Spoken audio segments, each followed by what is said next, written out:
Sugatan matapos banggain ng isang kotse ang isang tindahan sa Las Piñas City.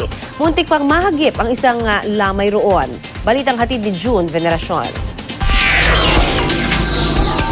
Bigla na lang inararo ng kotseng ito ang isang tindahan sa Pulang Lupa 1, Las Piñas City. Ilang pulgada lang mula sa tinumbok ng tindahan ang lamay ng isang sanggol.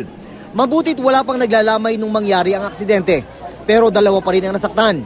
Si Dan Christopher Apilado, ang ama ng pinaglalamayan, muntik ng mahagip. Nakaupo ako rito, tapos bumulong ako sa anak ko na, "Anak, pasensya na, hindi ba kita mapalibing? Kasi yung death certificate mo, hindi ko pa maayos." Kasi naglalaro ako ng sa cellphone. Bigla akong may narinig akong napakalakas. Nakita ko na lang yung pinakanguso ng kotse, sumadsad na rito, kaya napatalon ako. Sabi ng mga nakasaksi, bigla na lang nawala ng kontrol ang kotse. Binangga ang kasalubong na AUV. Sunod na tinamaan ng isang motorsiklo bago pumasok sa tindahan.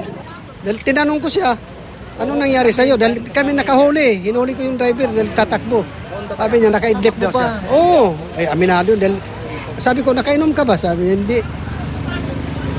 Dito daw. Naidlip. Naka-idlip daw siya. Yun lang ang sabi niya sa akin. Mabilis ba? Mabilis ng takbo.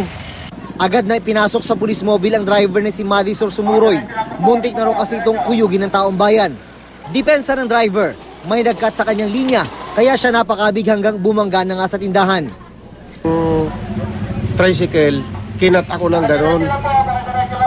Mabuti nga, dandahan yung pagtakbo ko, nakabig ko, kahit dumiretso sa yung dun sa store na yun. Posibleng maharap sa kasong reckless imprudence resulting in multiple injuries and damage to property ang driver ng kotse. June Veneracion, GMA News.